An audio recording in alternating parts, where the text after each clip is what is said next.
TV Câmara, Campinas. Olá, muito boa tarde. Voltamos com a nossa programação ao vivo. A você de casa, desde já, muito obrigada pela sua companhia e audiência. Você acompanha a partir de agora, aqui pela tela da TV Câmara Campinas e também por meio do nosso Facebook, a segunda reunião da Comissão de Ciência e Tecnologia. Essa comissão que é presidida pelo vereador Paulo Gaspar. Como você de casa já sabe, as reuniões estão acontecendo por meio do sistema de deliberação remota. A gente transmite aqui pela TV e também por meio do nosso Facebook. O vereador já está aqui e os demais convidados que vão participar desta reunião já estão conectados e você acompanha toda a discussão a partir de agora. Boa tarde a todos que nos assistem na TV Câmara. Boa tarde, nossos convidados de hoje. Nosso tema da segunda reunião da Comissão de Ciência e Tecnologia é Campinas e a exploração espacial. Então, nós vamos falar sobre as iniciativas da Agência Espacial Brasileira e como Campinas participa das frentes de estudos voltados para o espaço. Temos importantes convidados para discutir esse tema. Hoje, o professor Eberval Castro, que é diretor-geral do Instituto Federal de São Paulo, campus Campinas, representando os educadores que incentivam a astronomia entre os estudantes. Temos o professor Álvaro Crosta, do Instituto de Geociências da Unicamp, especialista em geologia planetária. Também temos o professor Manuel Rosa, que é voluntário do Observatório Municipal Jeane Colini, astrofísico ligado ao Centro de Ciência Viva em Portugal. E também a doutora Aline Bessa Veloso, representante da Agência Espacial Brasileira, e que vai apresentar as iniciativas do Brasil no setor espacial, focada no momento a educação espacial entre estudantes e educadores no Brasil, abrindo assim a participação de Campinas nessas iniciativas.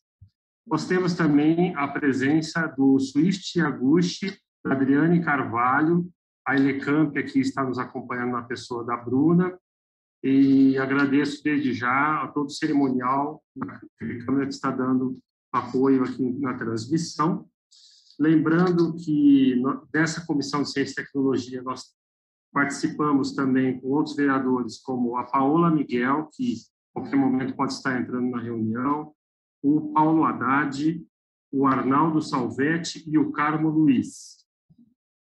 Lembrando também que essa transmissão está ao vivo na TV Câmara, no canal 4 da NET, no Facebook e também no canal 11.3 da TV Aberta, e o YouTube hoje está temporariamente fora do ar.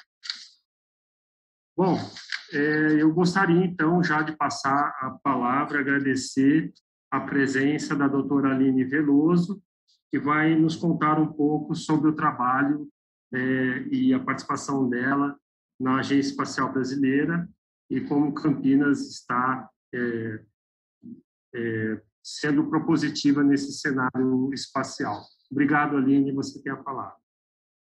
Boa tarde a todos, agradeço a oportunidade de falar em nome da Agência Espacial Brasileira.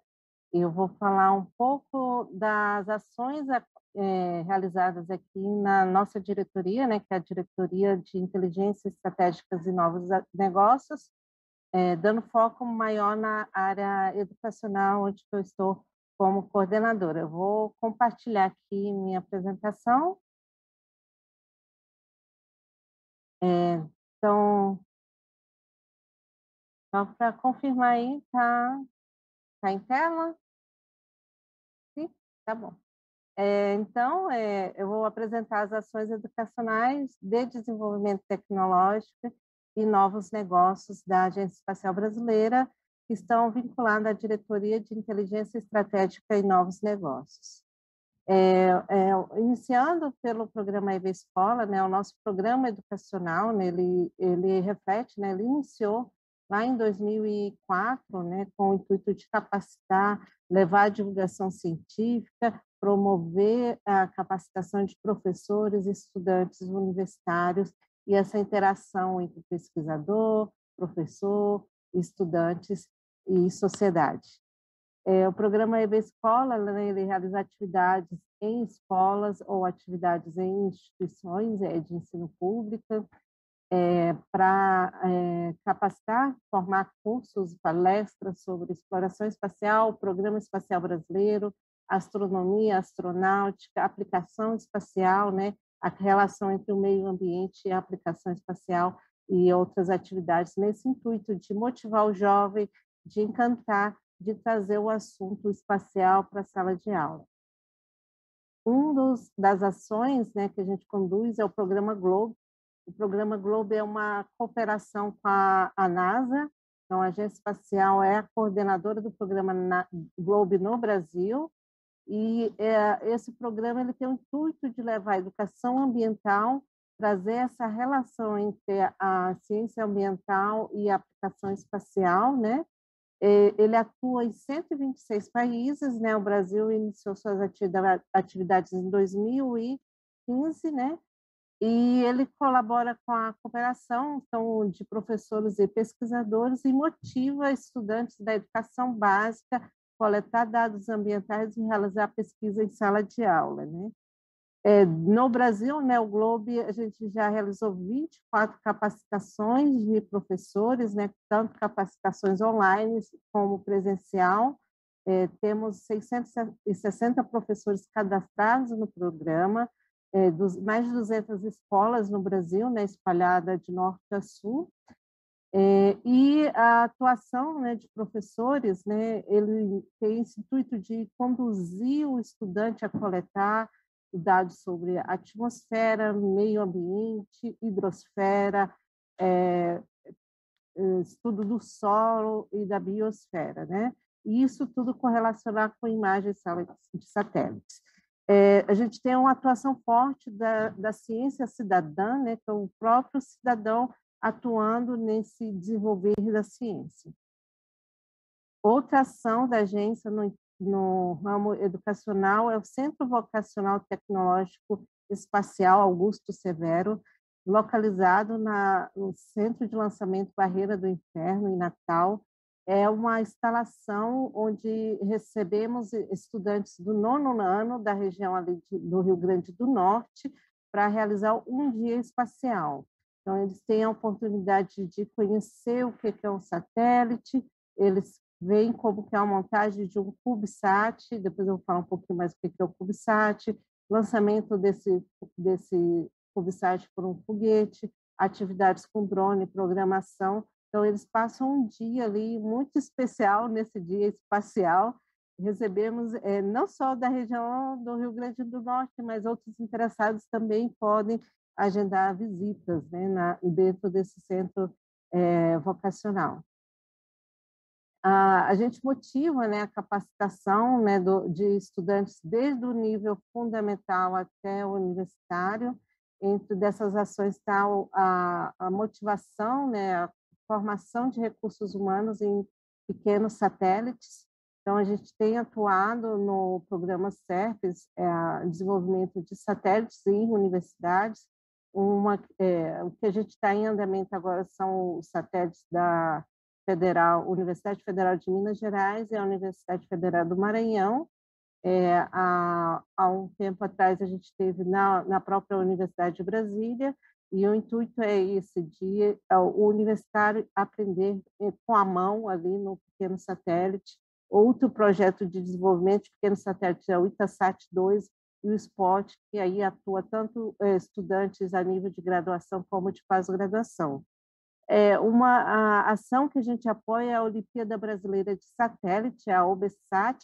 A OBSAT, ela motiva não só a competição, mas a colaboração entre equipes que montam CubeSats educacionais com o intuito de coletar dados educacionais, desde o Fundamental 2, ensino médio e técnico, ensino superior. E é interessante que eles formam uma comunidade ali que troca informação entre eles. É uma ação muito legal, né? A OBSAT está em andamento, né? Nós está passando para a segunda fase. Teve a primeira fase de capacitação, a segunda fase a gente vai selecionar os projetos que vão ser lançados por balões estratosféricos.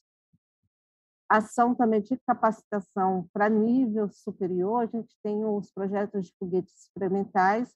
A EB lançou o edital em 2020 para capacitar estudantes, né, tanto em foguetes experimentais universitários, como para desenvolvimento de bancada de foguete dentro das universidades. Participam 23 equipes de 22 universidades espalhadas de norte ao sul do Brasil. E a gente promove a cooperação entre eles, né? E também pesquisadores especialistas acompanham esses projetos de perto, né? Então, a gente está capacitando ali aproximadamente 400 estudantes nessa ação. Então, eles participam de capacitações, eles recebem equipamentos e insumos, né, para desenvolver o foguete ou a bancada de foguete deles. Ações em divulgação científica, a gente participa de diversas, desde a Semana Nacional de Ciência e Tecnologia, a SPC Jovem, o Science Days e outras ações que a gente colabora ou motiva ou promove também nessa questão de divulgação científica. A gente realiza atividades como lançamento de foguete de garrafa PET com os pequenos, tem jogos, tem as dobraduras de satélites brasileiros e foguetes brasileiros, onde as crianças podem ter a ideia do que o Brasil produz em termos de tecnologia, né? Então, ali é uma questão de motivar mesmo. Olha, tem um satélite brasileiro, satélite Amazônia, satélite Cibers e também os nossos lançadores. E no ano passado, né, como a gente ficou 2 anos em pandemia, né, muitas das ações presenciais não puderam ser realizadas e a gente acabou migrando para o virtual, e para estruturar essa ação virtual de capacitação, a gente lançou em agosto do ano passado a EB Escola Virtual, que é uma plataforma para capacitar diversos públicos nas temáticas espaciais diversas, passando por astronomia, até direito espacial, astronáutica e outras ações, outras temáticas que envolvem a ação espacial. Então, a plataforma gratuita, é aberta ao público, a gente lança cursos de tempos em tempos, então fica atento quando vai ser a nova capacitação, curso ou workshop ou palestra, né? Tem uma sessão de videoteca, onde o material didático, de divulgação da EB está disponível para fazer download. Então, só uma ideia como é a cara da plataforma, ali a gente pode, depois que você fazer o cadastro, pode acessar a nossa biblioteca, onde tem a biblioteca de materiais didáticos e outras mídias da EB. A gente está montando essa ação. Temos várias ações em parcerias, né? Uma delas é a Olimpíada Brasileira de Astronomia e Astronáutica, né? A gente apoia a Olimpíada, essa ação que promove também essa interação entre os estudantes, a busca do saber e do conhecimento.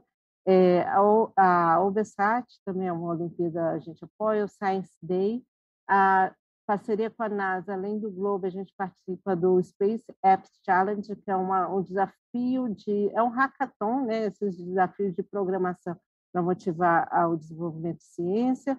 O Planetário de Brasília também é super parceiro nosso, sempre realizamos atividades, e tem um projeto também que a gente apoia, que é o Girls in Space, que é uma ação voltada para motivar a questão de gênero, a inclusão de gênero no setor espacial.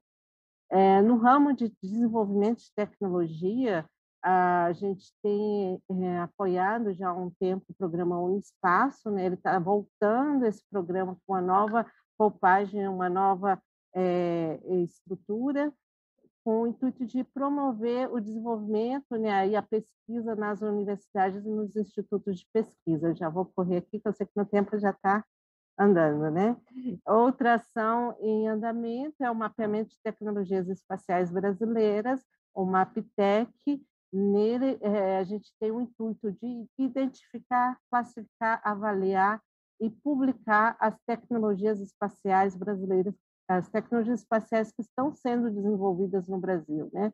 Então, como a gente tem várias instituições envolvidas, né, é importante a gente identificar qual é a tecnologia, onde está sendo desenvolvida e como está sendo cooperada, o nível de maturidade dessas tecnologias. A gente quer ter um mapa disso, né? E essas informações estão disponíveis, tem um QR Code, quem tiver curiosidade também pode dar uma olhada, e é possível também fazer o cadastro da tecnologia que está sendo desenvolvida na sua universidade, ou no instituto, ou na empresa. O Maptec é uma calculadora de maturidade tecnológica, né? Então é possível entrar, desenvolver, colocar seu produto, né? É uma calculadora aberta ao público, né? A informação não é mantida aqui na AEB, então é de livre acesso. Então você pode usar para calcular qual o nível de maturidade tecnológica no caso dessa tecnologia espacial. Na área de novos negócios, a gente tem apoiado várias ações. Uma delas é o catálogo da indústria espacial brasileira e o catálogo de fornecedores do Centro Espacial de Alcântara. Então, esses catálogos são periódicos, né, a cada ano. Vocês podem ter o acesso pelo código de barra mais à esquerda, né, tem acesso aos catálogos dos últimos 2 anos, edições dos 2 catálogos, né? E caso queira entrar, né, a sua tecnologia entrar no catálogo, pode fazer o cadastro também. Eu coloquei um QR Code que direciona para o cadastro da sua instituição, da sua empresa, né?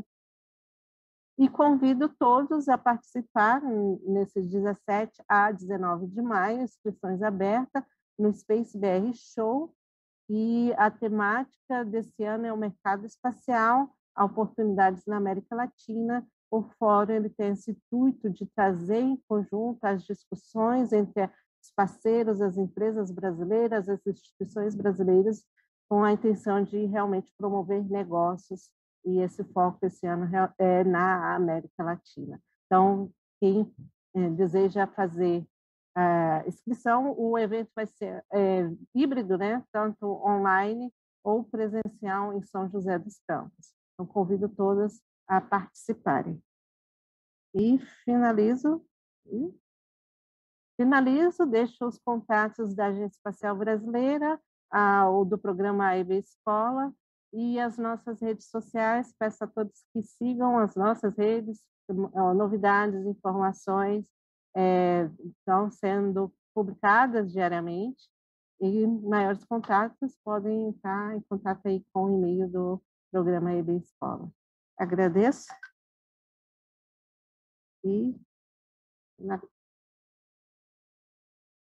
Obrigado, Aline, pela exposição. Fantástica aí saber tanta informação e o potencial, né, que o Brasil está desenvolvendo aí, o trabalho que vocês estão fazendo na Agência Espacial e representando muito bem Campinas.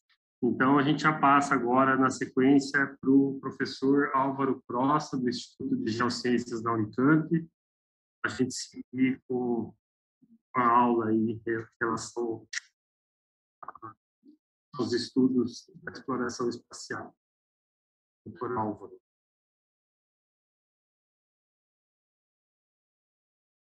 Está mudo, Álvaro. Está mudo. Não está saindo som. Agora foi. Eu quero agradecer, então, o convite, né, o honroso convite que me foi formulado aí, na pessoa do vereador Paulo Gaspar, presidente da Comissão de Ciência e Tecnologia. Saudar os meus colegas aqui, a doutora Aline, o doutor Eberval, o professor Manuel, o Swift, a doutora Valentina, a Adriane, todos os demais participantes, e falar um pouquinho do que a gente faz no Instituto de Geociências da Unicamp na área de Geologia Planetária, que é a minha área de ensino e pesquisa. Nós atuamos tanto na graduação, no ensino de graduação, onde há uma disciplina de introdução à geologia planetária, para o curso de Geologia. É a única disciplina de graduação desse tipo ministrada no país. E na pós-graduação, através de ensino e pesquisa voltada principalmente para o sensoriamento remoto, que é a minha área de formação, no mestrado e no doutorado, que utiliza basicamente imagens de satélite para estudar tanto a Terra quanto os demais corpos planetários.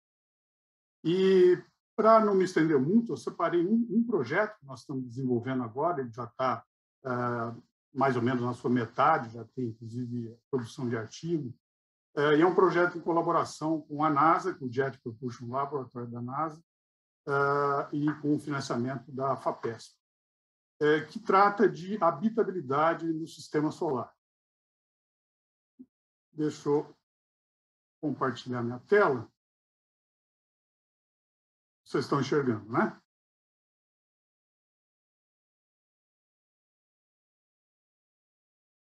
Muito bem. Habitabilidade, eu queria primeiro definir o que é isso, né? Que é a medida do potencial que um corpo planetário tem para o desenvolvimento e manutenção de ambientes propícios à vida. Esse é um dos grandes focos de pesquisa da atualidade. Todas as grandes agências espaciais aí que se dedicam ao estudo de outros corpos planetários estão buscando evidências de vida fora da Terra. Então, é uma área de bastante pujança do ponto de vista da pesquisa, com uma grande produção acadêmica e com o envolvimento de muitos pesquisadores do mundo todo. Essa vida, quando a gente fala em vida em outros corpos planetários fora da Terra, ela pode ser gerada tanto no próprio corpo planetário, seja um planeta, seja um satélite, né, uma lua, mas ela pode ser trazida de fora e desenvolvida naquele corpo. Então, ambos os tipos, né, são considerados aí. E, basicamente, o que a gente faz para procurar vida é procurar água, ou seja, siga a água, né, em inglês, follow the water, porque nós sabemos que a existência de água no corpo planetário é a condição fundamental para o desenvolvimento da vida. Portanto, era o nosso ponto de partida para analisar a questão da habitabilidade. Todo o sistema solar tem uma região que é chamada de zona habitável. Esse gráficozinho, que é tirado de um livro em português de astrobiologia, é disponível em PDF gratuitamente, coordenado pelo Douglas Galante. Ele mostra aqui nessa faixa verde a chamada zona de habitabilidade para sistemas solares dependente do tamanho do Sol. No nosso caso, aqui, o sistema solar, o nosso sistema solar, o Sol está aqui no centro, em amarelo. Aqui estão os planetas que compõem o nosso sistema solar.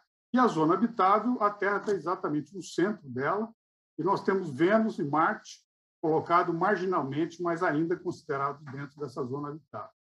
Isso quer dizer o seguinte: a distância em relação ao Sol permite que esses planetas nessa zona habitável tenham condições de desenvolvimento de vida, inclusive com a presença da água, que nós vimos é fundamental. Bom, a vida, nós sabemos mais ou menos como ela surgiu na Terra e quando ela surgiu na Terra. Então, basicamente, ela segue esse ciclo aqui, né? Primeiro, nós temos o planeta Terra surgindo há 4,5 bilhões de anos, 4,5 bilhões de anos. Depois, as primeiras biomoléculas são sintetizadas, que são açúcares, aminoácidos, gorduras, né? Lipídios, etc.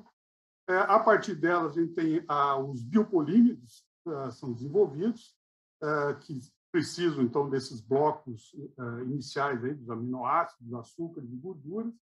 E, finalmente, as primeiras estruturas que a gente pode chamar de célula mesmo, que surgem aí por volta de 3,5 bilhões de anos. Ou seja, 1 bilhão de anos depois da formação da Terra, nós já temos aí as primeiras células muito simples ainda, né? Mas já marcando o surgimento da vida na Terra. As condições da Terra, naquele momento, eram chamadas extremas, ou seja, nós tínhamos uma configuração atmosférica, de temperatura, de processos vulcânicos, de impactos de asteroides, muito diferente de hoje, muito mais intensa, né? E que criava esses ambientes extremos, de alta pressão, alta temperatura, alta salinidade. Então, esses organismos se desenvolveram nessas condições extremas. Isso são chamados de extremófilos, justamente por conta disso. Eles podem ser termofílicos, ou seja, extremos em relação à temperatura, hipertermofílicos, eles podem ser psicofílicos, acidofílicos, ou seja, nós temos moléculas aí de vida adaptadas a todos esses ambientes e elas existem até hoje. E é justamente o tipo de organismo que nós vamos procurar em outros planetas fora da Terra, onde as condições ainda são extremas nos dias de hoje. Dentro do nosso quadro do sistema solar, nós temos alguns corpos que são considerados potencialmente habitáveis, além da Terra, que é habitável, que são Marte, Plutão, Encélado, Europa, Calisto, Ganimedes e Titã. Desses daqui, um é um planeta, que é Marte, né? Plutão é um planeta anão, já foi um planeta, depois foi mudado para a categoria de planeta anão, e os demais são luas de outros planetas gigantes, como Encélado, Europa, Calisto, Ganimedes e Titã.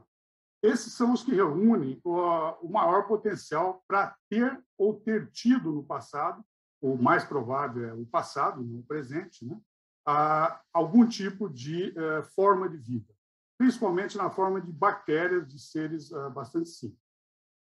Eu queria focar daqui para frente nesse projeto que eu me referi antes, que está sendo desenvolvido em Titã.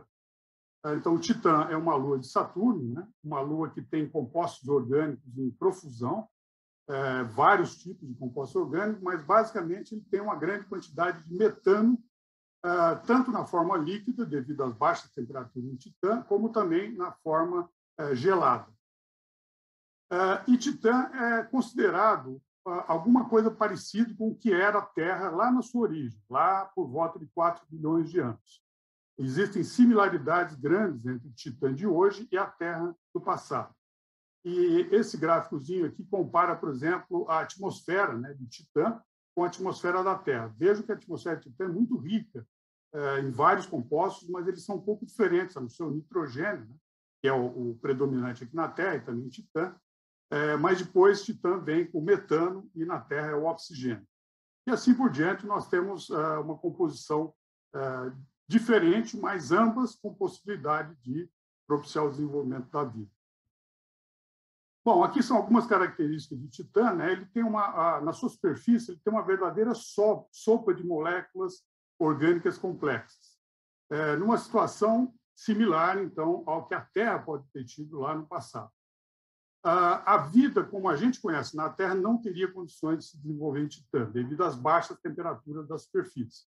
A temperatura média da superfície lá é menos 179 graus Celsius, ou seja, é muito baixa para qualquer tipo de bactéria que a gente conhece aqui. E provavelmente nenhum tipo de vida vai se desenvolver nessa temperatura. Mas, em profundidade, Titã tem uma capa gelada e um oceano líquido de água abaixo da superfície, cerca de 80 a 100 quilômetros abaixo da superfície, que é uma crosta gelada, principalmente de metano, né? Existe água. Isso nós sabemos através de medidas indiretas feitas por satélite. E é nessa água que existiria tanto as condições, a própria existência de água e nutrientes, mas também as condições de temperatura que possibilitariam o desenvolvimento de vida. A temperatura nesse oceano é de menos 8 graus Celsius, ou seja, muito mais alta do que a da superfície. Então, o foco principal, na verdade, na busca de vida em Titã, é nesse oceano, que não é exposto em superfície, ele é subterrâneo. Moléculas complexas de hidrocarbonetos, o hidrocarboneto que a gente conhece aqui é o petróleo, né? Um tipo de hidrocarboneto, se presente no oceano subterrâneo de Titã, pode ter servido como o bloco construtor, ou blocos construtores de vida, exatamente como aconteceu aqui na Terra há 3,5 bilhões de anos. Bom, existe, então, esse projeto em andamento, né? Esse projeto é liderado pelo JPL, da NASA, e, por coincidência, uma pesquisadora brasileira, bastante conhecida lá nos Estados Unidos, a Rosalie Lopes. Ela é a coordenadora desse projeto, ele envolve mais de 30 pesquisadores em 7 países, e eu participo como único pesquisador aqui do Brasil. E esse projeto, o título está aqui, né? Habitabilidade em mundos de hidrocarbonetos, Titã e além. E, basicamente, a pergunta científica por trás desse projeto é que ambientes habitáveis podem existir em Titã e que tipo de bioassinaturas devem ser buscadas lá. Aqui a gente tem um gráficozinho mostrando, então, o oceano que eu me referi aqui, o oceano subterrâneo, a capa gelada de Titã, os vários tipos de processos geológicos que estão sendo investigados, que ocorrem aqui na interface atmosfera crosta e depois da crosta para baixo. E ele tem vários objetivos. O projeto, a parte que eu estou cuidando, se prende a 2 objetivos, o 1 e o 4, que que é a transferência de orgânicos da atmosfera para o oceano subterrâneo e a transferência de matéria orgânica do oceano para a superfície.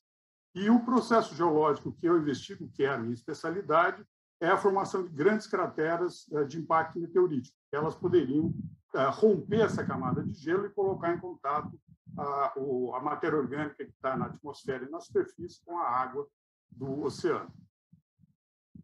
Esse é o artigo que foi publicado como decorrência desse projeto que eu estou desenvolvendo. Ele foi publicado ano passado nessa revista chamada Icarus, que é uma das mais importantes da área de ciência planetária. Foi fundada pelo famoso Carl Sagan e é até hoje uma das revistas mais prestigiadas aí da área.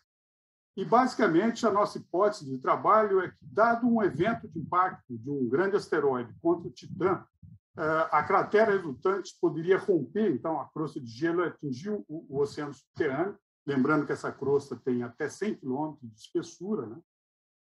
Criando, então, os canais de comunicação entre a superfície e o oceano. E essa comunicação poderia, se ocorresse, poderia funcionar nos dois sentidos, de baixo para cima, de cima para baixo, e que seria a situação ideal do ponto de vista do desenvolvimento de vida. Então, o que nós fizemos? Nós pegamos um exemplo de uma cratera existente em Titã, que é a maior delas, a cratera de Minerva, que tem um diâmetro de 425 quilômetros, para um corpo que é bem menor que a Terra, né? Titã é menor que a Terra, é uma cratera monumental, muito grande. Só para dar uma ideia, a maior cratera conhecida na Terra é um pouco menor e só tem uma, que é na África do Sul, ela é um pouco menor do que essa. E nós simulamos a formação dessa cratera, que deve ter ocorrido há cerca de 1 bilhão, entre 500 milhões e 1 bilhão de anos, é a nossa estimativa, e simulamos ela com modelos matemáticos, modelos numéricos. Essa animação mostra justamente o... Deixa eu ver se eu consigo repeti-la aqui.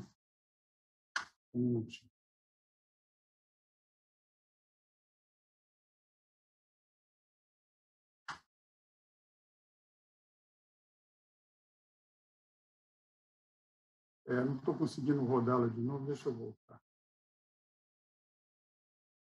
Ela é um pouco rápida, né? Mas isso mostra que em cima são segundos desde o momento do impacto.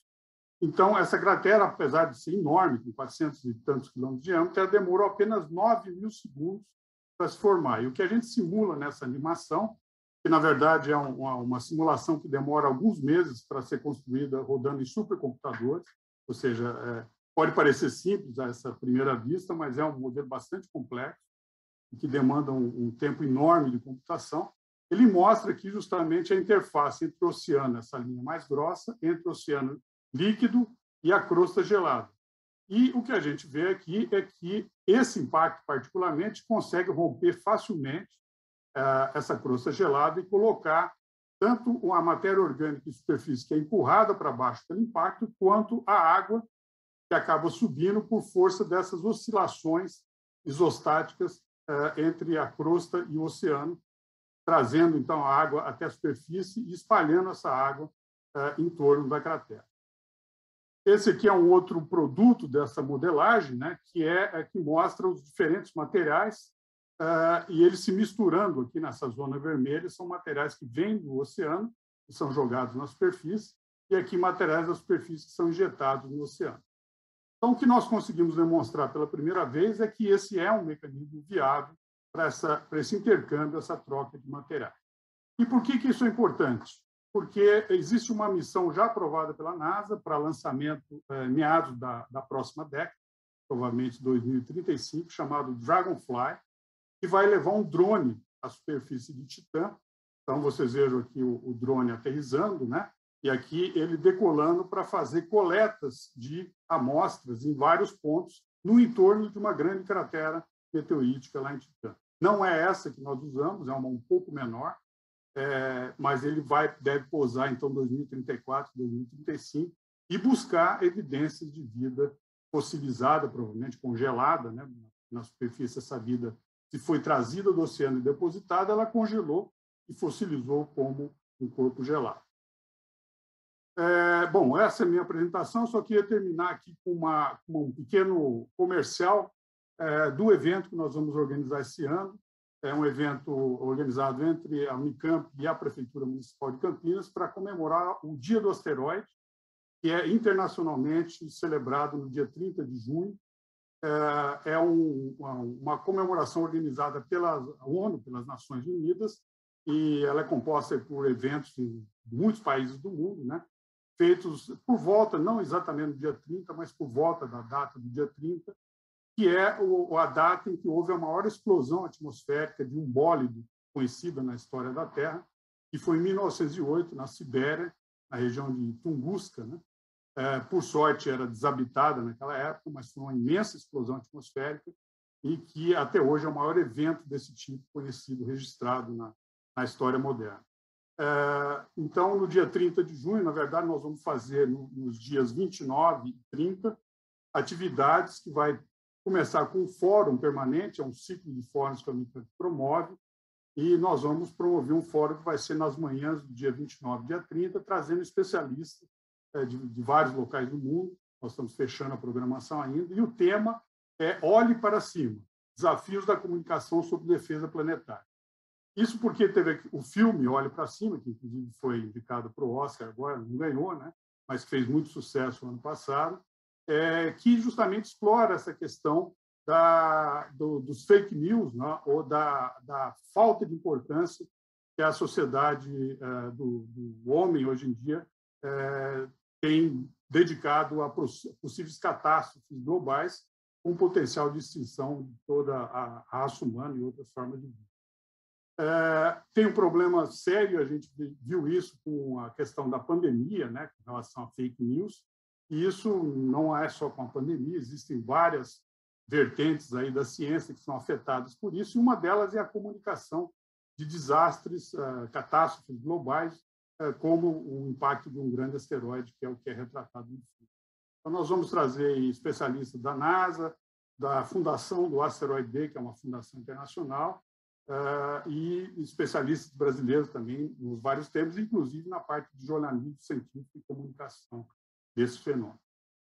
E vai haver também oficinas destinadas principalmente para crianças, tanto no planetário, que é o nosso plano, como também no Observatório Jânio Colino, onde atua o professor Manuel. E a ideia é lançamento de foguetes com garrafa PET, oficinas de astrofotografia, enfim, envolver as crianças nessas atividades voltadas para a observação do espaço. Então, convido a todos já para se prepararem para essa programação que a gente vai estar divulgando oportunamente. Muito obrigado pela atenção e fico à disposição. Obrigado, professor Álvaro. Parabéns aí pelas explanações. Gostei particularmente do dia 30 de junho, dia do asteroide, que é o dia do meu aniversário. E... Boa coincidência. Eu costumo eu costumava fazer também uns barulhos aí na época de jovem, com certa similaridade. E então agradeço muito, muito interessante o conteúdo de toda essa explanação, e muito bacana aí os eventos que vão acontecer, e tomara que tenha bastante participação também. Vamos passar, então, na sequência, para o professor Manuel Rosa, que é voluntário do Observatório Municipal Gianni Colini e astrofísico ligado ao Centro de Ciência Viva em Portugal. Com você, Manuel.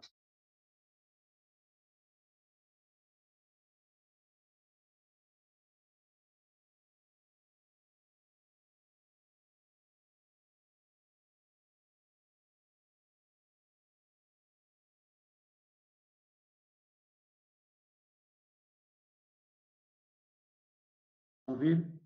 Estão a ouvir bem? Não? Agora sim, professor. Agora sim.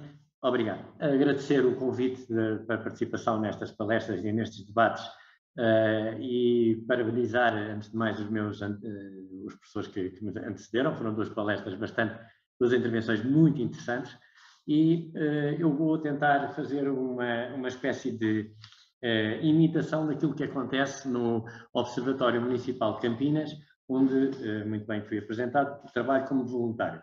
Eu sou astrofísico, sou até físico de partículas, mas gosto mais de dizer que, de facto, Sou divulgador de ciência e gosto muito desse trabalho, porque ainda há pouco estávamos a debater essa questão e, como disse o grande físico Richard Feynman, nós de facto aprendemos e começamos a entender muito melhor os assuntos, os temas, quando os tentamos ensinar, porque de facto aí temos que estudar muito mais a fundo e temos que estar preparados para todo o tipo de perguntas. E isso acontece muito num local público como é o Observatório Astronómico de Campinas, com o nome do professor Jean Nicolini, que no próximo dia 9 de abril vamos comemorar o seu centenário com uma série de iniciativas, incluindo levar o observatório à cidade, aos centros comerciais. Nós, os astrónomos, vamos levar, portanto, os aparelhos, os telescópios, e vamos fazer observações lunares em plenos centros comerciais e vamos fazer toda uma série de iniciativas para comemorarmos os 100 anos do nosso grande mentor, o professor Jean Nicolini. Acontece que as perguntas que o público lá nos faz são muito surpreendentes. Eu fico muito surpreendido com o nível de interesse e o nível de capacitação, de qualidade das perguntas. Tem sido uma excelente surpresa aqui em Campinas. E acontece que as perguntas, como é natural, são muito diversificadas. Vão desde os mais novos, parece que têm uma fixação nos buracos negros. Esse objeto de facto misterioso, e fazem muitas perguntas sobre os buracos negros, o que é sempre um gosto estar a responder. Assim, os não tão novos costumam mais perguntar coisas sobre a origem do universo e o que é que estamos a fazer, o que é que a ciência está a fazer para estudar melhor a origem do universo. Isso leva-nos até à questão que foi em primeira mão colocada aqui pelo Sr. Swift Yaguchi, a quem mais particularmente agradeço o convite, a questão do novo telescópio espacial de James Webb, que surge muito nas perguntas do público lá no observatório. E nós tentamos responder através da explicação de como é que o aparelho funciona, como é que o aparelho foi lançado, onde é que ele está no espaço, isso também é importante, e sobretudo uma questão que é muito importante e que nos é especialmente querida, que são as aplicações práticas na vida do dia a dia para o bem da humanidade que este tipo de investigação, este tipo de pesquisa, este tipo de exploração espacial nos traz para a humanidade. Portanto, isso também é uma questão muito interessante. Por último, também, uma questão que está sempre a ser posta é a questão, para além da origem do universo e da idade do universo, do tamanho do universo, é uma questão fundamental que já foi muito bem abordada pelo professor que me antecedeu, que é a questão da vida fora da Terra. Portanto, o professor Álvaro Costa tive o prazer de ver a sua apresentação sobre vida fora na Terra, e nós, quando temos observações, sobretudo das luas de Júpiter, que o professor, aliás, fez o favor de mencionar, e de algumas luas de Saturno, nós aproveitamos para dizer duas coisas. A primeira é que nessas luas existem condições para a vida, tal como a conhecemos, tão boas, ou se calhar até melhores do que na própria Terra. É o caso da Europa, é o caso de Ganimedes, nas luas de Júpiter, é o caso também, muito provavelmente, de Calisto. Aproveitamos para explicar um pouco da dinâmica celestial, o que é o efeito de marés, porque é que essas luas têm oceanos interiores e como são os mecanismos que conseguem fazer aquecer a água dentro desses oceanos interiores. Então fazemos explicações muito visuais, muito simples, do que é o efeito da maré aqui na Terra, como é que é uma rotação de sincronia, portanto a rotação sincrónica que existe entre a nossa Lua e o nosso planeta. Nós até fazemos lá uma dança em que um de nós dá uma volta ao outro, um faz de terra, fica parado, eu tenho um bocadinho mais de sorte, e o outro tem que andar à volta e ter sempre a cara virada para o colega que está a fazer de terra.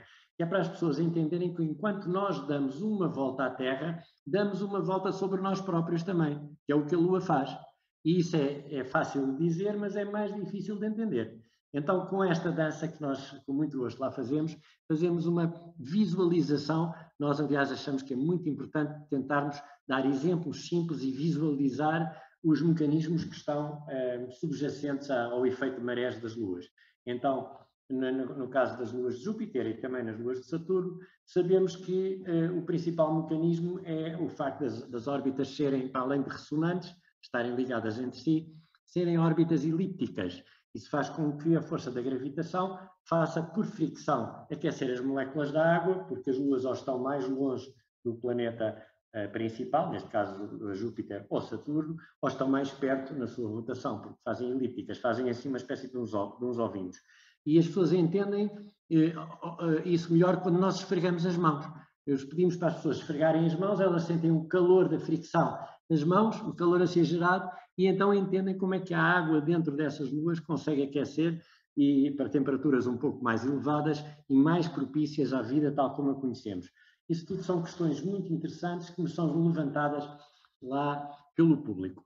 Outra maneira que eu acho que é muito importante nós estarmos a explicar aqui é como é que nós acolhemos o público, para além de, com muito gosto, termos pessoas de todas as proveniências, de todos os níveis sociais, de todos os níveis educacionais, acolhemos todos com o mesmo carinho e com o mesmo prazer.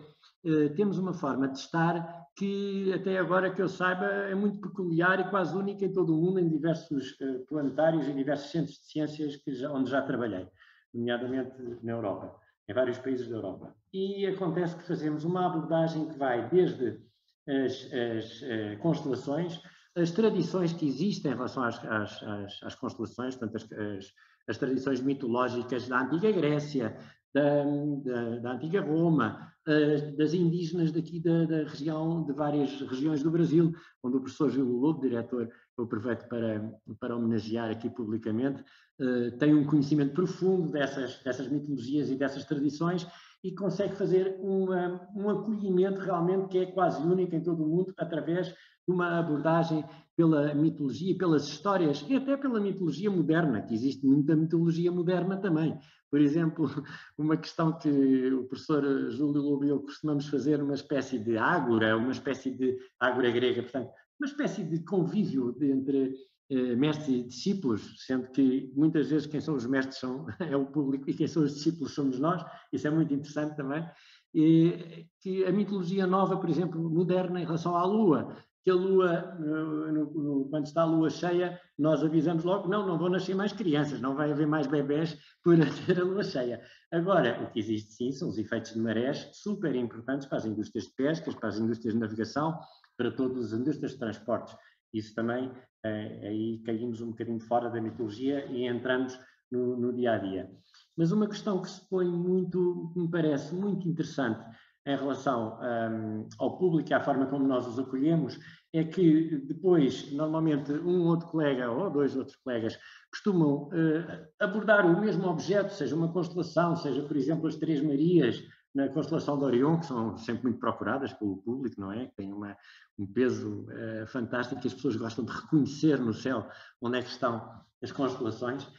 Há sempre uma explicação, tanto em relação aos planetas, como em relação a algumas estrelas principais dessas constelações, as distâncias a que elas estão, o que é como é que nós medimos as distâncias em astronomia, o que é um ano-luz, o que é um parsec, e também com exemplos muito simples e com gestuais e de mímica, nós fazemos um pouco de teatro. Eu até costumo dizer que nós somos um pouco atores e temos que o ser para executarmos bem a nossa tarefa, para que as pessoas entendam melhor o que é que nós estamos a falar. E essa abordagem é uma segunda abordagem, portanto é uma abordagem astronómica, através do astrónomo. Nós apontamos no céu com os lasers da astronomia, apontamos os telescópios principais e as pessoas estão a ver para onde é que o telescópio está a apontar. Por vezes é muito, muito interessante, fazemos um exercício também muito, muito querido do público, que é apontar o telescópio para um objeto que não se vê a olho nu. E nós depois, através do telescópio, conseguimos, por exemplo, ver um sistema binário onde uma estrela é nitidamente muito amarela, muito bonita, e outra é muito vermelha. E está ali perto. E as pessoas veem a maravilha que é o universo e também tem expressões que são muito, muito... dá-nos muito prazer ver as pessoas terem prazer naquilo que estão a ver. Desde uma criança dizer uau quando vê as crateras da Lua, até as pessoas de mais idade também dizerem eu nunca pensei que fosse tão bonito, não é? Muita gente é a primeira vez que vê os objetos quando vão lá ao observatório e muita gente, é curioso também, é a primeira vez que vê satélites artificiais no céu quando vão lá ao observatório. O observatório tem condições de pouca poluição luminosa para poder obsequiar a isso. Mas uma questão que, quanto a nós, é super importante é este acolhimento, digamos, gradual, não é? As pessoas vão vendo os objetos, vão tendo uma aproximação que, como eu disse, começa por ser muito simples, começa até por ser mística, para que as pessoas tenham uma ligação à sua tradição e às suas tradições familiares também, os avós que contavam histórias sobre as estrelas.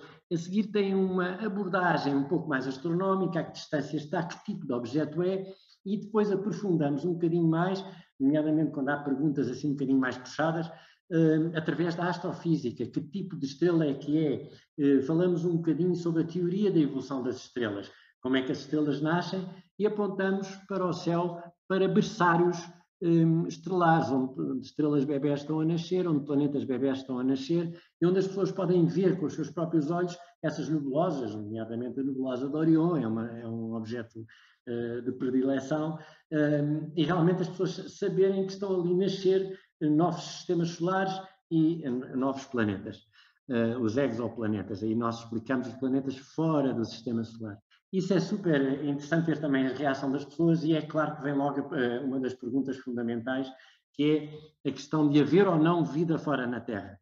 E nós temos uma opção de lá que dizer nós não sabemos, nós os cientistas e a ciência não sabe, porque ainda não descobriu vida fora na Terra, mas como o professor Álvaro Costa fez o favor de explicar muito bem, existem diversos locais, até dentro do nosso sistema solar, não é preciso sairmos do nosso sistema solar, para encontrarmos condições muito propícias para a vida tal como a conhecemos. E a explicação que damos é o seguinte: nós não sabemos, mas há uma linguagem que, quando está certa, não mente, e que nos diz que sim, que há vida fora da Terra, que é a matemática. E então aí explicamos a profusão de descobertas que tem havido nos últimos anos. Os exoplanetas são mais de 4.000, os sistemas solares fora do nosso sistema solar, portanto, planetas fora do nosso sistema solar, e as projeções que há, as estimativas de planetas só dentro da nossa galáxia, dentro da nossa Via Láctea. Nós aí fazemos uma pausa e explicamos o que é que são galáxias, para as pessoas terem uma noção também das dimensões dos objetos, que há cerca de 40, há uma estimativa que diz que há 46 bilhões, ou giga, de planetas parecidos com a Terra, fora portanto, só dentro da nossa galáxia. E, portanto, como disse o grande Carl Sagan, seria um grande desperdício de espaço se não houvesse vida fora da Terra. Daí até ser vida inteligente é outro debate, mas vida pelo menos na sua forma mais simples. Mas uma questão que me parece aqui fundamental e que nos levou aqui à escolha desta conversa e desta palestra foi a questão do que é que nós estamos a fazer e o que é que acontece com este novo telescópio que é muito falado, há muitas perguntas sobre o James Webb Space Telescope.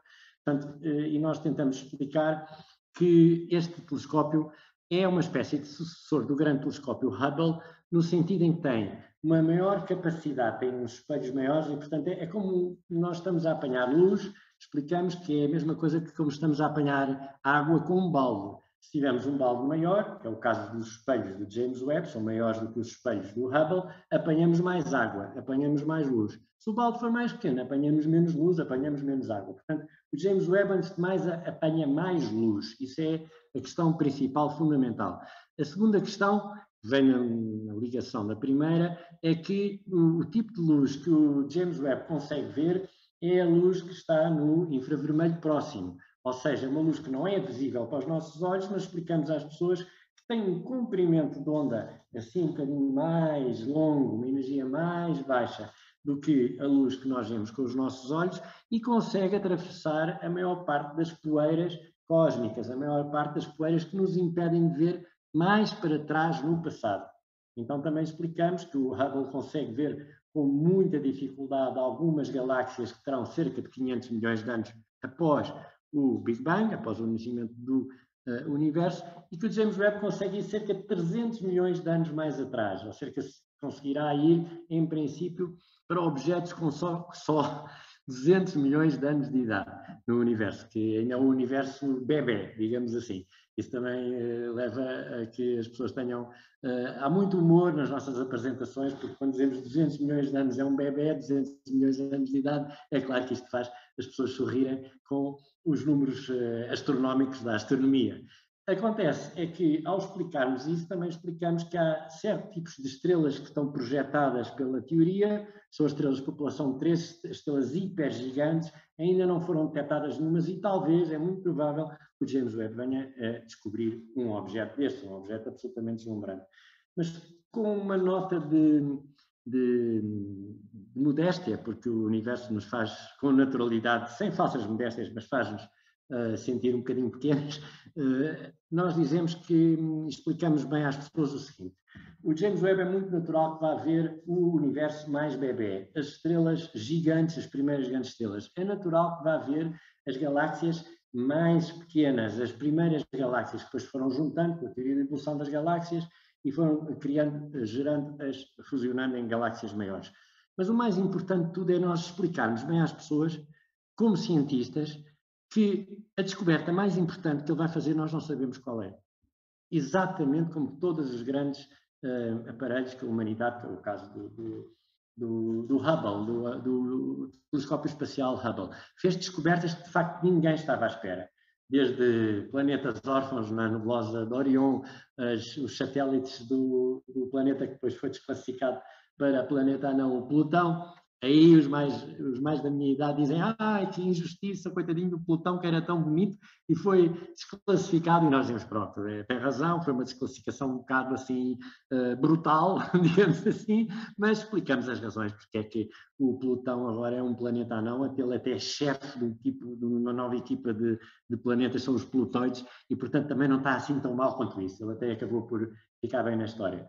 Eu só queria mostrar uma coisa que nós, para ultimar a apresentação, uma coisa que nós explicamos às pessoas, que são, então, as aplicações práticas, as benfeitorias que um aparelho como o James Webb Space Telescope já fez, neste momento já está a fazer, portanto, já são dados adquiridos na vida do dia-a-dia da humanidade. Foi tão complicado e tão difícil de construir para caber dentro de uma nave que o enviasse para o espaço. Nós também explicamos isso, porque é que o James Webb está no espaço, para poder ver melhor então esse universo bebê e essas galáxias bebés e essas estrelas gigantes, as primeiras, mas para caber dentro da nave ele teve que ser enrolado, os espelhos tiveram que ser dobrados sobre si mesmo dentro de um casulo para poder caber dentro do foguetão que o lançou, então para cerca de 1,5 milhão de quilómetros da Terra, num ponto de equilíbrio chamado ponto Lagrange, também explicamos isso. É um ponto de equilíbrio entre a gravitação da Terra e a gravitação do Sol, está a cerca de 10% da distância e, portanto, faz aqui uma espécie de balanço de Newton, de balança, faz um equilíbrio e realmente ali assim há um equilíbrio de temperatura e um equilíbrio de radiação muito propício para o trabalho do telescópio. Mas ainda mais importante que isso é o seguinte: explicamos que esses espelhos, ao desdobrarem e fazerem 18 espelhos, um espelho só, é muito complicado que esse espelho esteja muito bem afinado. É claro que há palavras técnicas que tentamos um bocadinho evitar, como colimação, etc., mas nós explicamos que o espelho tem que estar bem afinado para captar bem a luz das galáxias. Porquê que acontece e porquê que o telescópio está no espaço? Porque nós, quando vimos as estrelas da Terra, e isso é muito importante que as pessoas lá estão a ver as estrelas da Terra, e através de telescópios, as estrelas fazem aquela coisa maravilhosa que é cintilar. E, portanto, têm uma aberração na imagem que é provocada pela nossa atmosfera. Explicamos isso, quer dizer, as estrelas lá fora da nossa atmosfera não cintilam desta maneira, são muito mais estáveis, mas por efeito da nossa atmosfera cintilam e as imagens são muito piores. E nós damos um exemplo muito prático, que é o seguinte: quando nós mergulhamos na praia ou numa piscina, quando estamos de férias, que é ótimo, não é?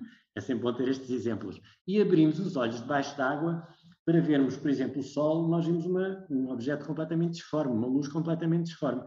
Ora, a atmosfera faz algo muito, muito parecido. E é isso que... o senhor concluir, tá bom? Está certo. Só para concluir, exatamente, então fazemos uma interação prática, que é o seguinte: ao fazer esta afinação, ao conseguir captar luz tão distante e sem aberrações, acontece que o telescópio teve que desenvolver tecnologias que hoje em dia são aplicadas na saúde humana, na saúde do olho humano. Então nós hoje em dia temos fotografias da retina e das células do fundo do olho humano, da retina, que os médicos podem e já aplicam para planejarem as intervenções cirúrgicas. Portanto, a falta os problemas oftalmológicos afetam milhões de pessoas no planeta Terra e estas novas tecnologias conseguem dar aos médicos uma série de imagens muito mais nítidas do olho humano e assim é possível que as pessoas tenham, portanto, as operações cirúrgicas sejam muito melhor planejadas e tenham muito mais eficácia nas intervenções cirúrgicas. Por outro lado, não é só na questão das intervenções cirúrgicas oftalmológicas, também em neurologia, os neurologistas, os colegas médicos de neurologia, nós os físicos não fazemos diagnósticos, providenciamos aos médicos imagens e imagiologia médica que lhes permite aos médicos fazerem diagnósticos muito melhor, fazerem preparo planejamento das intervenções cirúrgicas ou dos tratamentos muito melhor e permitem acompanhar depois a eficácia desses tratamentos que estão a aplicar nos doentes. E para termos uma ideia, há menos de 10 anos apenas conseguimos através de... Sim, vou já terminar. De aplicações, fazer 5 a 7 espelhos e agora conseguimos fazer de 18. Portanto, é cerca de triplicamos a capacidade dos médicos terem melhores imagens. Isto nós explicamos ao público para eles sentirem, eles saberem que a ciência não é apenas, e é também, a maravilha das estrelas, mas é sim, e sobretudo, uma forma de estar que tem grandes benefícios para o dia-a-dia de toda a humanidade. É apenas isto que queria dizer. Muito obrigado. Obrigado, professor Manuel. É realmente incrível. A gente vai para o espaço, né? Mas a gente tem que voltar para aqui. Muito obrigado aí pela aula. E passando, então, para o professor Eberval Castro, que vai falar um pouco aí sobre o trabalho no Instituto Federal São Paulo, Campus Campinas. Olá, pessoal, vocês me ouvem bem? Vocês me ouvem? Sim. Ok. Boa tarde. Queria aqui saudar o vereador Paulo Gaspar pela iniciativa, na sua pessoa, toda a comissão de Ciência e Tecnologia da Câmara. Gostaria também de saudar aqui os companheiros Aline, parabenizá-la pela apresentação fantástica, também professor Álvaro, pela belíssima aula que nos deu aqui, aprendi muito hoje, e também professor Manuel, que me antecedeu. Agradeço imensamente o trabalho do SWIFT, da Adriane, né, toda a equipe, tá, que tem organizado esse trabalho fantástico de divulgação científica. Parabéns pela iniciativa. Aqui está me acompanhando hoje a Damares, que é aluna do Instituto Federal, do curso Técnico Integrado em Informática. Ela é aluna do 4º ano do curso técnico, é medalhista da Olimpíada Brasileira de Astronomia. Tá? Mostra a medalha para o pessoal, Damares, para eles verem aqui um pouco. Olha aí, olha que felicidade. Aí eu repassei o convite para ela que recebi, tá, da equipe organizadora, e ela aceitou o convite. Os outros medalhistas, o Vinícius, o Gustavo, não puderam estar com a gente aqui. O Vinícius, hoje, ele estudou conosco, hoje está na Unicamp. Ele falou: professor, estou tendo aula agora, estou fazendo engenharia elétrica, eu não vou conseguir estar, mas manda um abraço para todo mundo. Tá? Então, os outros medalhistas aqui também mandaram um abraço. Queria também mencionar o fantástico trabalho do professor Clelton, que é o professor que orienta essa meninada, os professores de física do Instituto, o professor Flávio também, e outros entusiastas que tem aqui na nossa instituição. Paulo, eu queria fazer alguns comentários, tá? No sentido de refletirmos mesmo. Hoje, o professor Manuel fez algumas reflexões aqui sobre a importância, né, de falar sobre astronomia, né, especialmente nas escolas. Né? Então, a astronomia ela é uma ciência que muitos dizem, né, afirmam ser a mãe de todas as ciências. Né? No passado, talvez nossos antepassados, uma das primeiras coisas que fizeram foi olhar para cima, olhar para os céus, né, e tentar compreender o que se passa, né, nessa imensidão, tá, que é o nosso universo. E olhar para os céus também, olhar para o passado, né, para muitos passados, cada um daqueles feixes de luz, né, que chega até nós aqui na Terra, ele viajou a uma distância diferente, então nós estamos vendo tempos diferentes e realidades diferentes, né, cada uma daquelas estrelas. Da forma como nós vemos, talvez elas já não estejam mais ali, talvez alguns já não existam mais. Então, há uma complexidade envolvida, há uma ciência envolvida. É muito importante valorizar tudo isso e trazer a compreensão da juventude a importância do estudo da astronomia. A astronomia ela tem fascinado a humanidade ao longo dos anos, ao longo dos séculos e ao longo de toda a história da humanidade. Cada sociedade olha para o céu e enxerga dentro daquela mesma realidade um conjunto de formas, dá o nome de constelações, né? E aí isso também acaba se tornando cultura. A astronomia tem uma correlação muito forte com as culturas também. A nossa sociedade, recentemente, sofreu uma transformação muito grande por conta da exploração espacial. No ano de 1990, uma imagem que foi captada pela Voyager da Terra a muitos milhões de quilômetros de distância mostrava a Terra num pequeno feixe de luz, um pontinho azul. Essa imagem foi conhecida como o pálido ponto azul. E essa imagem que foi captada pela Voyager, ela ganhou o mundo, né? E foi vista por muitas pessoas e comoveu a humanidade quando as pessoas se viram naquela imagem como um pequeno ponto, que aquele pequeno ponto era a Terra. Um pequeno grão de areia num universo gigantesco. Talvez, né, a humanidade nunca tivesse, certamente, se visto dessa forma. E aquilo impactou a humanidade de uma maneira que, alguns anos depois e alguns meses depois, começou-se a surgir uma compreensão de preservação, inclusive, do próprio planeta Terra, porque essa é a nossa casa. Então, a astronomia ela acaba tendo repercussões e acaba gerando uma necessidade do autoconhecimento, da preservação da Terra, da preservação do conhecimento, e quanto mais a gente avança nessa ciência, a gente também avança em outras áreas. O professor Manuel trouxe aqui o exemplo também tá? Da ótica, né? Do desenvolvimento de tecnologias para outras áreas, né? Medicina e por aí vai. Então, é muito importante tá? Nós incentivarmos isso, e aqui no Campus Campinas nós temos programas que incentivam a juventude a se envolver com a astronomia. Tá? Aqui em Campinas a gente tem, eu recebi aqui com muita satisfação e muito orgulho, uma carta, inclusive, tá? Do presidente Carlos Moura, tá? Parabenizando a instituição pela participação dos estudantes, né? E o desempenho que eles têm tido, tá? Na Olimpíada. Anualmente, tá? A escola tem sido, então, certificada pela participação, tá? Nas Olimpíadas. Queria agradecer muito o trabalho de todos na Agência Espacial Brasileira, tá? Pelo apoio e pelo incentivo que tem dado às escolas. É muito importante que isso continue. Acreditar na ciência hoje faz-se mais do que necessário. Voltar as pessoas a compreenderem que a ciência é a saída para a evolução humana, tá? Que nós temos. Tá? Então, nós estamos num momento muito importante de bater nessa tecla. Existe um movimento de desacreditar a ciência, desacreditar o conhecimento científico, e isso precisa ser combatido. Presidente, eu queria pedir tua autorização, tá? Para ceder um pouquinho de espaço para a Damares aqui, para ela se manifestar também. Se você autorizar, eu queria pedir a tua autorização. Honra é nossa. Com a palavra. Damares, está com a palavra.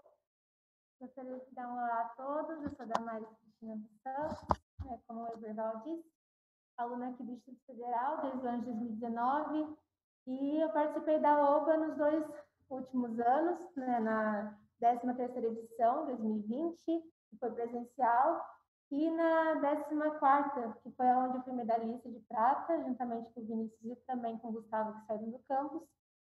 Quem incentivou desde sempre a nossa participação nas Olimpíadas, tanto de astronomia e astronáutica, que é a OBA, quanto na ONC, na OBFEP, na OBF, na OBMEP, em diversas Olimpíadas, foi a direção juntamente com o professor Clelton.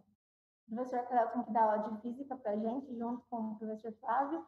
Ele sempre incentivava a fazer aulas extra-turno para a gente de física, incluindo um pouquinho de física moderna, que a gente não via, né, na grade curricular básica do currículo do ensino médio, para incentivar a ciência no meio dos jovens da nossa escola. Então, a gente via assuntos básicos e esses assuntos extras para a gente participar dessas Olimpíadas Nacionais de Ciência, onde a escola teve vários medalhistas. Inclusive, essas Olimpíadas não eram só educacionais no quesito de física, química e biologia, mas também culturais. A gente aprendeu curiosidades históricas e geográficas também, por exemplo, na IPHCO, que a gente também participa, onde o aluno ele é convidado a pensar fora da caixa, não só no quesito educacional, mas também cultural, conhecendo culturas, viajando pela internet a diversos lugares históricos para coletar dados científicos para a gente usar nessas Olimpíadas. Então, desde sempre, a gente é incentivado aqui no campus a participar, não só por medalhas, mas também a introdução de cultura, de conhecimento extra-área de física, por exemplo, né? Como a gente disse aqui, a gente tem muita curiosidade em assuntos de física moderna por gostar de astronomia, e nessas Olimpíadas a gente tinha essa oportunidade, né? E a gente participou de forma online, né? No ano de 2021 na OPA, recebeu a nota, recebeu as medalhas aqui no campus, e a gente é sempre incentivado. Esse ano vai ter de novo, a gente já está juntando uma turma, tanto para a OPA quanto para as diversas Olimpíadas, e a gente tem evoluído muito nesse sentido também, para ver alguns conhecimentos aguçados que a gente deseja aprender, porque a astronomia não tem sido muito dissipada entre os jovens, então é uma participação que a gente tem para ver também essa área fora do senso comum de astronomia que a gente tem hoje em dia, também a área científica de astronomia, e também a gente desenvolver cientistas, né, astrofísicos, por exemplo, aqui no Brasil, não ter tanto fuga de cérebro em outros países, né, como Estados Unidos, desenvolver os profissionais aqui dentro, para a gente desenvolver a ciência no Brasil, porque não adianta ter tecnologia de ponta sem cientistas para usá-la, né? Então, esse desenvolvimento nas escolas tem ajudado muito a gente a se apegar nessas áreas que não são tão comentadas no nosso currículo escolar. Então, agradeço muito ao campus, ao meu professor de física, que ajudou muito a gente o ano inteiro com essas aulas extra-escolares, né, do período da escola, para a gente conseguir essa medalha e os conhecimentos que a gente adquiriu, que foram muito enriquecedores, com certeza. Agradeço a oportunidade. Obrigado, Damares. Presidente, então, sendo assim, eu só queria fechar aqui minha fala, tá, dizendo que o Instituto Federal está de portas abertas para quem quiser estudar com a gente aqui. Todos os semestres nós temos processo seletivo para os nossos cursos. Temos curso do nível técnico, tá, tanto concomitante quanto integrado ao ensino médio, como o que a Damares faz os dois juntos, o médio e o técnico. Temos também curso de nível superior, tá aqui, engenharia elétrica, tecnologia, análise e desenvolvimento de sistemas, e temos também curso de nível de pós-graduação, tá? Temos aqui curso de ciência de dados, curso de formação de professores na área de educação para inserção social, tecnologia da informação e comunicação para ensino de ciências. Então, há uma variedade consideravelmente boa aqui de curso para quem quiser se envolver, tá? Fica a oportunidade. Queria agradecer mais uma vez o espaço. Muito obrigado, presidente. Eu que agradeço, Eberval. Parabéns mais uma vez pelo seu protagonismo aí, pelo protagonismo do Instituto Federal São Paulo. Parabéns para a Damares, para toda a equipe aí que conseguiu as medalhas na Olimpíada de Astrofísica, por nos representar aí enquanto campineiros também. E fantástico ver o trabalho da educação, o trabalho que a Agência Espacial tem premiado aí, o trabalho que a Aline tem desenvolvido, o Instituto, o Observatório, né, Gianni Colini, através de toda a equipe aí, com o Manuel e a equipe toda, com o Júlio Lobo, né, que nós vamos falar logo mais, com a Unicamp, todo o protagonismo com o Álvaro Crosta agora, e que nos colocou aí os ensinamentos dele. Tantas frentes, né, convergindo com um objetivo só, que é alavancar a ciência no Brasil, aqui em Campinas, como sempre, protagonista do desenvolvimento científico no Brasil e no mundo, né, através de todas as instituições e universidades que nós temos, e de pessoas maravilhosas, dedicadas e apaixonadas pela ciência como vocês. Contem aqui sempre com o apoio da Comissão de Ciência e Tecnologia na Câmara, para apoiar no que for possível. E agora eu gostaria de passar a palavra para a Adriane Carvalho e em seguida para o Swift e Agusti. Obrigada, vereador. Eu gostaria de agradecer aqui a apresentação da doutora Aline, de conhecer um pouco mais da Agência Espacial, trazer mais, né, para nós, cidadãos aqui, né, esse conhecimento, como a Damares falou, é pouco falado na grade curricular e a gente não tem muita informação, mas felizmente a gente tem tido contato com o professor Eberval, com o professor Álvaro Costa, com o professor Manuel, o observatório, e a gente tem aprendido também um pouco mais, né? Eu gostaria só aqui de destacar que a gente tem alguns internautas aqui, né, acompanhando a reunião, e eu vou destacar aqui uma pessoa que é a Maria Beatriz. Ela entrou esse ano no curso de Engenharia de Computação da Unicamp e o sonho dela é ser engenheira espacial. Então, ela está acompanhando a gente. E também, a gente não tem agora, porque ele tá na escola, é horário de escola, mas a gente tem um jovem rapaz de 10 anos que também é apaixonado, né, pela astronomia, que é o René Castro, mas ele vai assistir essa reunião depois da aula. Então, fica aqui um registro nosso, mais um agradecimento e parabéns aí para a Damares, para o Gustavo, para o Vinícius, e contem conosco aqui na Câmara, no gabinete do vereador Paulo Gaspar. Obrigado, Adriane. Ela e o Switch, que tomaram a frente aí para articular todos esses contatos aqui, convidar todos vocês presentes e tornar possível essa reunião que nós estamos tendo hoje. Então, mestre Swift, você com a palavra.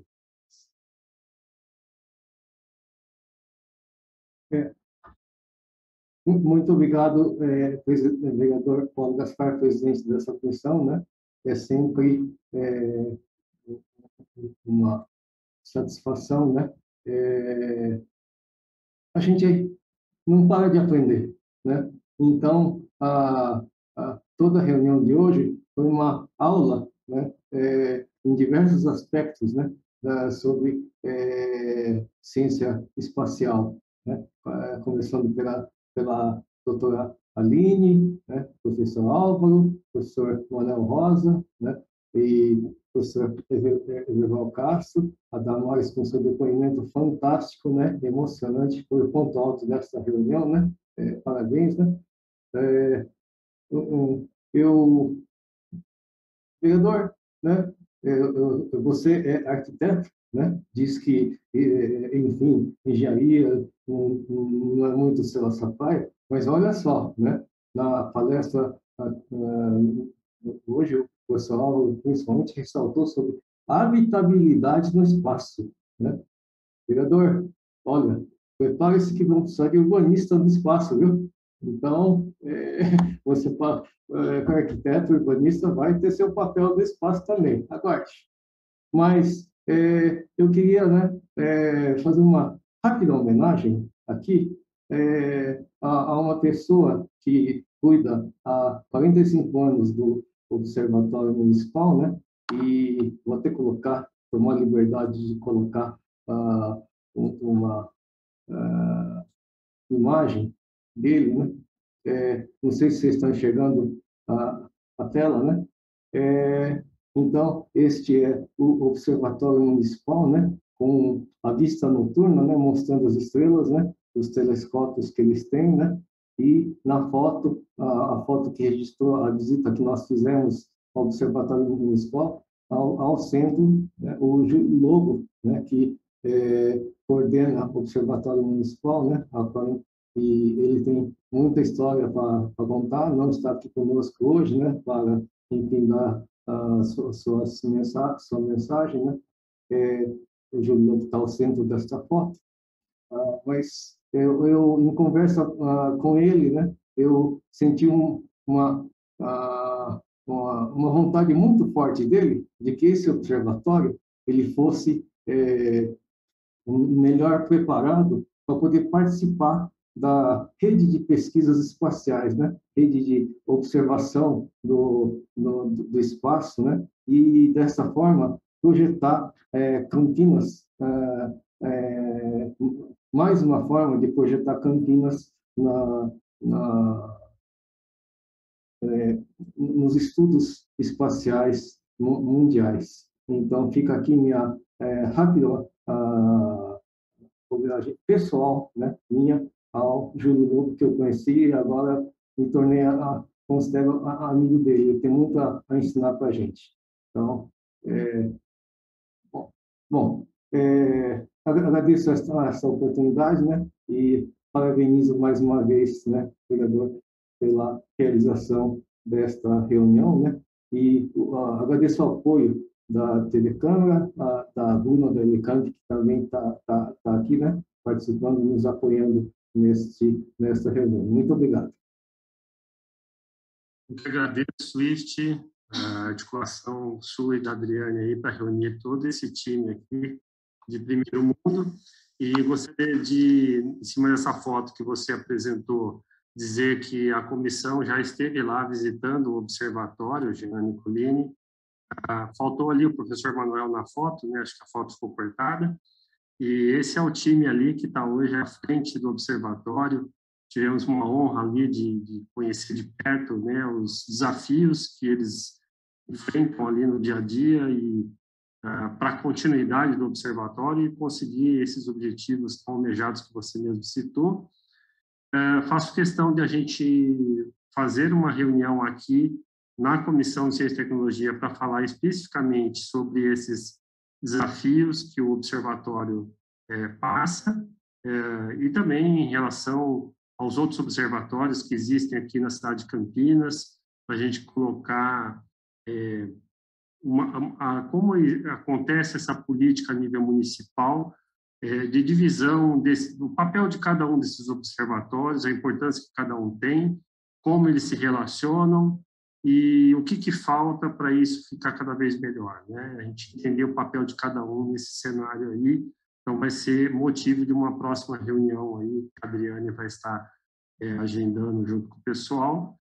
E gostaria também de enaltecer a fala do Eberval Castro em relação ao negacionismo à ciência, né, que existe hoje muito forte, que se tornou uma pauta ideológica de muitos aí, e essa pandemia serviu para colocar o papel da ciência acima de tudo, e ressaltarmos a importância que ela tem na preservação da vida, na preservação do desenvolvimento socioeconômico de toda a humanidade, principalmente aqui em Campinas, né? Estamos enfrentando esse problema, graças a Deus, tudo indica que estaremos superando finalmente, depois de 2 anos, esse acontecimento trágico que aconteceu, a pandemia a nível mundial, mas que isso reflete não só em relação à pandemia, mas toda a luta dos negacionistas aí em relação à ciência, ao conhecimento científico de uma forma geral.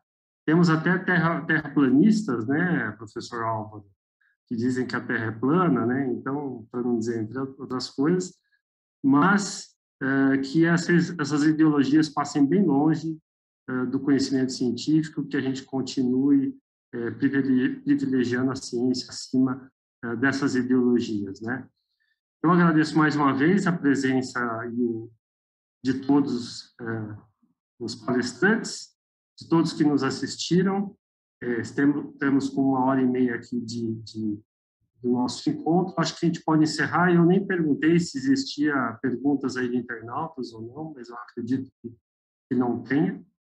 Então, qualquer dúvida que prevaleça, ou as pessoas que ainda vão assistir essa reunião, podem estar dirigindo perguntas não só pelos dados que foram apresentados aqui. A Aline colocou todos os dados da Agência Espacial, o Eberval também do Instituto, bem como do Observatório, o Manuel, o Álvaro, e tem a Ciência e Tecnologia aqui, a comissão.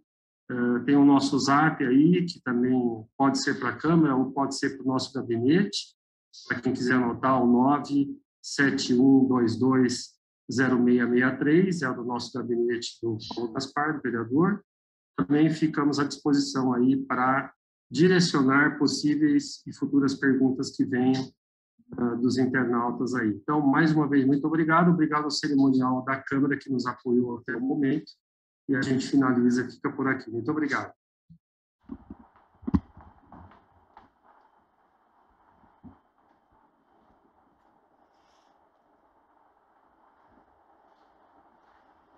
Encerrada, então, a transmissão de mais uma reunião de comissão.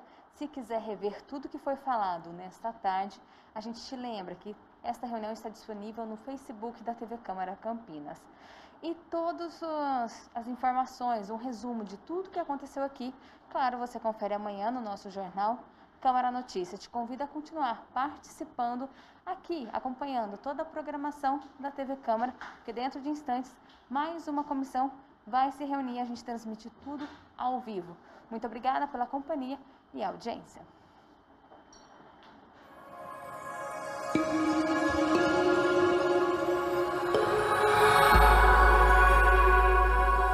TV Câmara Campinas.